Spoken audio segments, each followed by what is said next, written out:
The gate had never seen a car like this.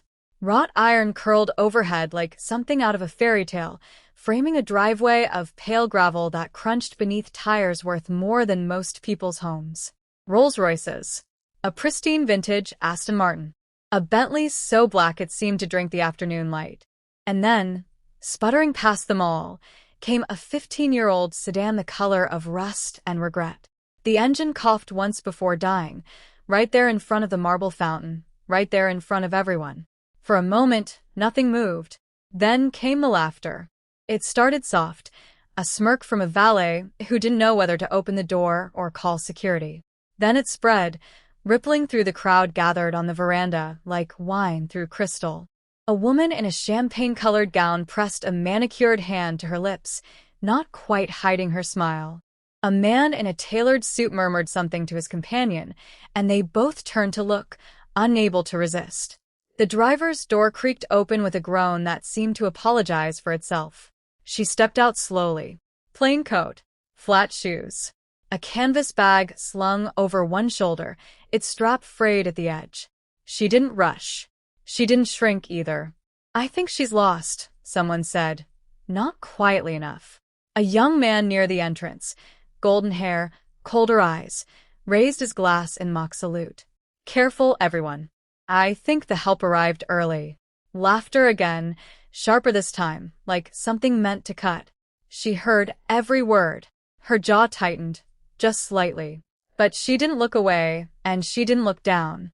Instead, she looked up, past the fountain, past the sneering faces, toward the towering estate behind them, its windows catching fire in the setting sun. She had been waiting a long time to walk through those doors. They had no idea how long. Her name was Margaret Cole, though almost no one at the estate that day would bother to learn it. She had the kind of face people forgot on purpose, not because it was unremarkable, but because remembering it would have meant admitting she belonged somewhere they didn't expect. 61 years old, silver threading through dark hair pulled back in a simple knot, hands roughened by decades of work no one in that crowd could name. What they didn't know was that Margaret had been underestimated her entire life, and she had made peace with it a long time ago. Being dismissed, she'd learned, was its own kind of camouflage. She crossed the gravel without hurrying, the canvas bag steady against her hip. Inside it, wrapped in a plain manila folder, were documents that had taken 3 years, 2 lawyers, and 1 very patient accountant to assemble. No one asked what she carried. No one ever did. A caterer near the entrance glanced at her, then did a small double-take. "Mrs. Cole," he said, uncertain, as though checking a guest list only he could see. She nodded once. "That's right." He blinked, clearly expecting someone else, someone in silk instead of cotton, but he stepped aside anyway, holding the door a half-second longer than necessary. Nearby, a woman in pearls whispered to her husband, low enough to think it private. "How does the caterer know her name?" Margaret didn't answer. She didn't need to. She simply walked forward, calm as still water, toward a house full of people who had spent their whole lives being handed everything. She had spent hers building something they couldn't yet see. And today, that difference was about to matter more than any of them understood. The Whitfield estate had stood for 3 generations, and every one of them had been raised to believe the ground beneath it belonged to them by right. It didn't matter that none of them had built it. Old Harold Whitfield had made the fortune decades ago, in steel and shipping, back when the family name still meant something earned rather than inherited. His son had multiplied it through investments he barely understood, guided by men smarter than himself. And now the 3rd generation, Bradley, Colette, and their mother, Eleanor, simply lived inside it, the way one lives inside weather. They had never once questioned whether they deserved the marble floors or the vineyard views. Deserving wasn't a concept that applied to people who had never gone without. Eleanor stood at the top of the veranda steps now, watching the scene below with the faint, practiced amusement of a woman who found most of the world beneath her notice. Her son Bradley, golden-haired, sharp-jawed, the one who'd made the joke about the help, stood beside her, still smiling at his own wit. "Honestly," Colette murmured, adjusting an earring worth more than Margaret's car, "who invites someone like that to an event like this?" "Perhaps she's confused about the guest list," Eleanor said lightly. "It happens," People like that don't always understand where they belong. They said it so easily, so certain, as if the world had always sorted itself neatly into those who mattered and those who didn't, and the Whitfields had simply been born standing on the correct side of the line. They had no reason to think otherwise. Nothing in their lives had ever taught them to. Not yet. Not until the woman in the plain coat walked through their front door, like she already owned it. Inside, the estate was even grander than its gates promised. Soaring ceilings painted with clouds that had never seen weather, a staircase that curved like something designed to be descended slowly, for effect. Margaret walked through it without pausing to admire any of it. She had seen these rooms before, though none of the Whitfields would have believed that. "This way, Mrs. Cole." A man in a dark suit appeared at her side. Not Staff, but someone sharper, more careful in his posture. Grant Ellison, the estate's longtime attorney, a man Bradley had exchanged maybe 3 words with in his life. He guided her not toward the garden reception with the other guests, but toward the private study. Colette noticed. She always noticed things that didn't fit. "Why is Ellison taking her to Father's study?" Bradley shrugged, already reaching for another drink. "Probably some vendor thing. Catering paperwork." But Margaret paused at the study door, just for a moment, and looked back at the east wing, specifically at a window on the 2nd floor, half-shuttered, half-forgotten. "They really never fixed that window," she said quietly, almost to herself. "Water damage gets into the frame eventually." Ellison glanced at her, startled. "How did you—" "I used to know this house," she said simply, and stepped inside. The door closed. For a moment, no one spoke. Then Bradley laughed it off, waving a hand. "She's probably done deliveries here for years. People notice things." But Colette wasn't laughing. She stood very still, staring at the closed study door, a small, cold thread of unease tightening somewhere beneath her ribs. Something about that felt wrong. She just couldn't yet say what. Inside the study, the air smelled of old leather and older money, bookshelves lined with volumes no one had read in years, a desk of dark walnut that had belonged to Harold Whitfield himself. Grant Ellison gestured to a chair across from it. "Please sit." Margaret did, setting her canvas bag on her lap, but not yet opening it. "I have to admit," Ellison said, choosing his words carefully, "I wasn't certain you'd come in person. Most people in your position simply sign and return by mail." "I wanted to see the house again," Margaret said, "before everything changes." Ellison nodded slowly, though something in his expression suggested he understood the weight of that sentence more than he let on. "The family believes today is simply the anniversary gathering. Eleanor insisted on the timing. She likes an audience for these things. She doesn't know yet." "No," Ellison said. "She doesn't know anything yet." Outside the study door, unseen, Colette had drifted closer, drawn by an instinct she couldn't quite name. She caught only fragments. "The family doesn't know," changes, words that meant nothing on their own, and everything together. She told herself it was nothing. Legal matters. Insurance, maybe, or an appraisal for the anniversary party. The Whitfields were always signing something. But some small, uneasy part of her had already begun keeping score. The deference in Ellison's voice, the strange familiarity in the woman's eyes, the way she'd spoken about the house like she'd once belonged to it rather than simply visited. Colette pressed her ear a fraction closer to the door. Whatever this was, she thought it was bigger than catering. She just didn't yet know how much bigger. By the time Margaret emerged from the study, the garden reception was in full swing. Crystal glasses catching sunlight, a string quartet playing something delicate and expensive, laughter that had never once been forced. She had barely stepped onto the terrace when Bradley spotted her. "There she is," he called out, loud enough to turn heads, a drink already loosening his tongue. "The mystery woman. Come to tell us more about our own house." A few polite chuckles. Eleanor didn't stop him. If anything, she watched with faint approval, the way one watches a dog perform a trick it's done 100 times before. "That car of yours," Bradley continued, gesturing vaguely toward the driveway, toward the rusted sedan still cooling by the fountain. "I have to know, did it die of natural causes, or did you put it out of its misery?" Laughter, sharper now. Colette didn't laugh, but She didn't stop it either. Honestly, Bradley pressed on, warming to his own performance, I don't even know why you're here. Charity case? Distant relative nobody claims?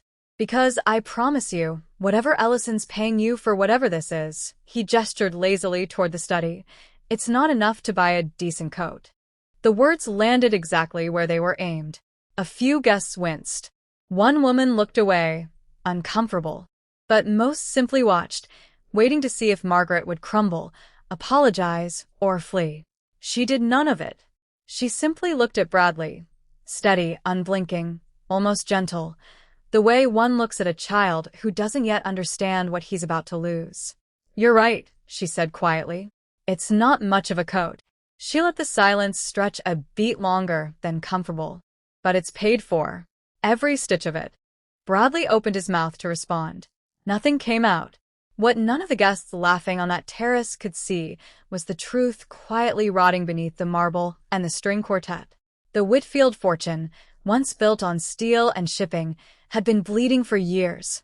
Not from one dramatic collapse, but from a slow, careless erosion no one in the family had bothered to notice.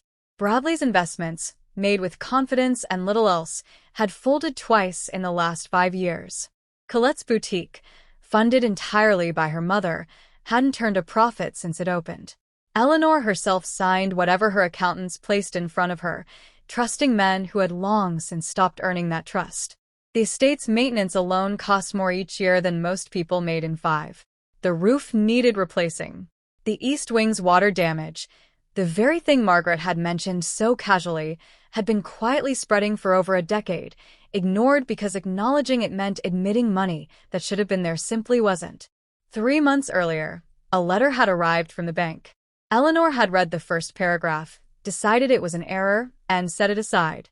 It was still sitting, unopened past page 1, in a drawer in the very study Margaret had just left. The truth was simple and merciless. The Whitfields were not wealthy. They were performing wealth, spending against a fortune that had already quietly run out somewhere behind them, like a tide no one had noticed pulling back. Somewhere in that mountain of unpaid obligations and unread letters, a single debt had grown larger than all the rest combined, one tied not to a bank, but to the estate itself. And the woman they'd just humiliated on the terrace held the paper that proved it. The quartet had just finished a piece when Grant Ellison stepped onto the terrace, and something in his posture made the laughter die on its own. Eleanor, he said, his voice carrying the particular calm of a man who has rehearsed difficult words many times. If I could borrow the family for a moment, and your guests, if they'd like to stay, this concerns the estate. Eleanor's smile didn't falter. If anything, it widened. Of course. I imagine this is about the trust restructuring we discussed. She said it loudly enough for nearby guests to hear, the way she said most things, designed less to inform than to remind everyone listening exactly who she was.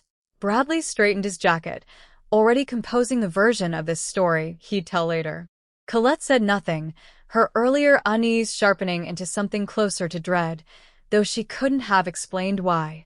They gathered in the great hall, beneath the painted clouds, guests trailing in with the particular hush of people who suspect they're about to witness something they'll talk about for years. Margaret stood near the back, canvas bag now open, the manila folder resting in her hands like something she'd carried a very long way to finally set down. Ellison cleared his throat. 3 months ago, the estate defaulted on a private loan taken against this property in 2019.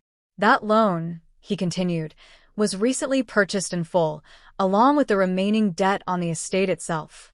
Eleanor's smile hadn't moved yet, but something behind her eyes had. By whom? She asked, still certain of the answer. Ellison didn't get the chance to say it. Margaret already had. By me, Margaret said. The words landed in the great hall the way a stone lands in still water, small, quiet, and utterly transformative to everything around it. For a moment, nobody moved. Then Bradley laughed, a short, disbelieving bark. I'm sorry, you? Margaret Cole, Ellison said, stepping in with the formality of a man reading something into permanent record, purchased the Whitfield estate's outstanding debt in full 11 weeks ago. As of this morning, She holds controlling ownership of this property, its holdings, and the accounts tied to it. Silence again, deeper this time. Somewhere near the back, a champagne glass was set down too carefully, as though the sound of it might shatter something else. Eleanor's smile had finally, completely disappeared. That's impossible. We would have known. We would have been notified. You were, Margaret said gently. 3 months ago. A letter from the bank. She glanced, almost kindly, toward the study door. I believe it's still in your desk drawer, Eleanor. Unopened past the first paragraph. Eleanor's face went the color of the marble beneath her feet. Margaret opened the folder at last, setting the documents on the nearest table, deeds, transfers, signatures notarized and sealed, undeniable in their plainness. I didn't inherit this, she said, looking not at Eleanor now, but at Bradley. I earned it. 31 years of work, most of it the kind your family never noticed people doing. I saved. I invested carefully. I waited for the right moment. Her eyes moved slowly across the room. The painted ceiling, the curving staircase, the windows still faintly stained with water damage no one else had cared enough to see. And when this house finally came up for sale in every way that mattered, I bought it. Bradley's mouth opened, then closed. The joke he'd been building all afternoon had nowhere left to go. The car, Margaret added quietly, almost as an afterthought, isn't broken, by the way. I just never saw the point in spending on things that don't matter. She let her gaze settle, finally, on the fountain visible through the window, on the rusted sedan sitting exactly where she'd left it. Some of us learned a long time ago what actually does. The great hall, so full of easy laughter an hour before, had gone silent in a way marble halls rarely allow, every sound suddenly too loud, every breath too visible. Eleanor recovered first, the way people who have spent a lifetime performing composure always do. Margaret, she said, testing the name like unfamiliar silk. Surely there's been some misunderstanding. We're reasonable people. Perhaps we can discuss terms, privately as friends. We've never spoken before today, Margaret said. I don't think we're friends. Colette stepped forward, her earlier unease now curdled into something more desperate. This is our home. Our family's home. You can't just... I can, Margaret said, not unkindly. The documents are quite thorough. Mr. Ellison drafted most of them himself.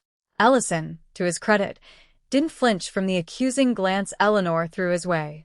The family was informed, he said simply. Repeatedly. Bradley, still pale, tried a different approach entirely, the one people like him always reached for last, when charm and denial had both failed. Look, he said, forcing something that might have once passed for a smile. Clearly there's been a rough start here. But you seem like a smart woman. Reasonable. We could work something out. Keep me on, maybe, to help manage things. I know this estate better than anyone. Margaret studied him for a long moment. This man who, an hour earlier, had joked about her coat in front of 40 strangers. You know the parties, she said. You know the guest list. I'm not certain that's the same as knowing the estate. Somewhere behind her, a guest whispered something to their companion, already reaching for their phone. The Whitfields had built their entire lives on being impossible to embarrass. They were learning, in real time, exactly how wrong that assumption had been. Margaret let the silence settle before she spoke again, and when she did, her voice had changed, quieter now, stripped of the composure she'd worn like armor all afternoon. My mother worked in this house for 19 years, she said. In the kitchens, mostly. Sometimes the laundry, when they were short-staffed. She started when Harold Whitfield still ran things himself. Eleanor's expression flickered, something closer to memory than recognition. Ruth, Margaret said, watching it land. Ruth Cole. You wouldn't remember her name. Most of your family never learned it. She was just the woman in the kitchen for nearly 2 decades. The room had gone very still. She used to tell me about this house, Margaret continued, her eyes drifting toward the staircase, the painted ceiling, the window with its old water stain. How beautiful it was. How hard she worked to keep it that way. I used to wait for her outside those gates after school, some afternoons, because there was no one else to bring me home. She paused. I remember a woman telling me once that children like me shouldn't be seen near the front drive. I couldn't have been more than 8. Eleanor's face had gone rigid, some old memory surfacing whether she wanted it or not. When my mother got sick, Margaret said, 19 years of work bought her nothing. No pensión. No severance. A card, I believe, and a small bouquet of flowers. Her voice didn't rise, didn't shake. It simply carried the full, quiet weight of the truth. I promised her, before she died, that her work would matter to someone someday, that it wouldn't just disappear into a house that never once said her name properly. She looked around the hall, at the family, at the guests, at the home her mother had scrubbed and polished for 2 decades without ever once being invited to stand in it as anything but staff. I didn't buy this house for revenge, Margaret said. I bought it to keep a promise. For a long moment, no one in the great hall spoke. Even Bradley, who had never once in his life run out of something to say, stood silent. Margaret closed the folder gently, as though closing a door she'd waited 30 years to open. I'm not going to throw you out onto the street, she said finally. I thought about it, if I'm honest. There were nights I imagined exactly that. She looked at Eleanor, steady and unflinching. But that's not the kind of person my mother raised. Eleanor said nothing, some of the color slowly returning to her face, though none of the certainty. You'll have 90 days, Margaret continued. The East Wing, the guest house, you're welcome to take what belongs to you personally. Anything with your name on it, in any real sense, is yours. She paused. The rest belongs to the estate now, which means it belongs to me. Bradley opened his mouth, then closed it again, some instinct finally warning him against another joke. Margaret turned, almost as an afterthought, toward a woman standing quietly near the kitchen doorway, an older housekeeper, gray-haired, who had said nothing throughout the entire ordeal but had watched every second of it with careful, knowing eyes. Mrs. Alvarez, Margaret said gently. You knew my mother, I think. Worked alongside her, near the end. The woman nodded, startled to be addressed at all. I did. You'll stay, Margaret said. Not as staff. As part of running this house, properly, the way it should have been run for a long time. She turned back to the family.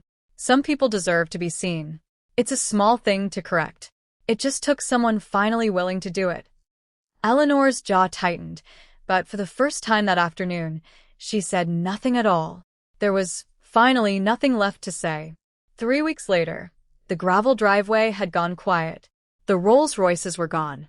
The Bentley, sold at a fraction of what Bradley had insisted it was worth, had left with a stranger behind the wheel. The fountain still ran, catching afternoon light the same way it always had, indifferent to whose name now sat on the deed. Margaret stood on the front steps, sleeves rolled to her elbows, helping Mrs. Alvarez carry a box of curtains that needed replacing, not because they were worn, but because they'd never once let real sunlight through.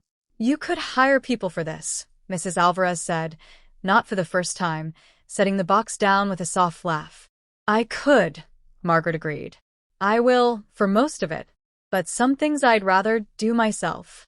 A car pulled through the gates, not a Bentley, not an Aston Martin, but the same rusted sedan that had once died in front of a marble fountain to a chorus of laughter. It coughed once before settling into silence, exactly as it always had. Mrs. Alvarez glanced toward it. You know, she said carefully, you could afford something nicer now. Something that fits. Margaret looked out at the car for a long moment, dented, faded, entirely unremarkable, and smiled the way people smile at something that has quietly earned their loyalty. It got me here, she said simply. Every stitch of that coat paid for. Every mile in that car earned. She picked up another box, nodding toward the house behind her, its windows finally catching light without irony. I didn't buy any of this to prove I belonged in a nicer car. I bought it to prove where I already belonged. She turned and carried the box inside. The rusted sedan stayed parked out front, exactly where it had always been welcome. Years later, when people asked Margaret how she'd done it, how a woman in a 15-year-old car had walked into an estate built to make people like her feel small and walked out owning it, she never gave the answer they expected. She didn't talk about the money, though there had been plenty of it, earned slowly, decade after patient decade. She didn't talk about the documents, or the debt, or the particular satisfaction of watching a family's certainty crumble in real time. She talked about her mother. About a woman who had spent 19 years polishing floors she was never invited to walk across in anything but a uniform, who had come home each night with tired hands and a straight back, who had never once, not even at her lowest, spoken of the Whitfields with anything close to bitterness. Only patience. Only a quiet, stubborn faith that someday, somehow, the ledger would balance. Margaret had simply been the one who lived long enough to balance it. The house looked different now, not grander, but warmer, its windows finally repaired, its rooms filled with the names of the people who actually kept it standing. Mrs. Alvarez ran the household with quiet authority. A small plaque near the kitchen entrance, easy to miss unless you knew to look, bore a single name, Ruth Cole, who worked here with dignity. Margaret still drove the same car most mornings, gravel crunching beneath tires no one laughed at anymore, not because the world had changed, but because she'd stopped needing it to. Some inheritances arrive in wills, passed down through blood and paperwork. Others are built, quietly, one patient year at a time, by people the world never thought to notice. Margaret had learned the difference a long time ago, and she had never once forgotten it.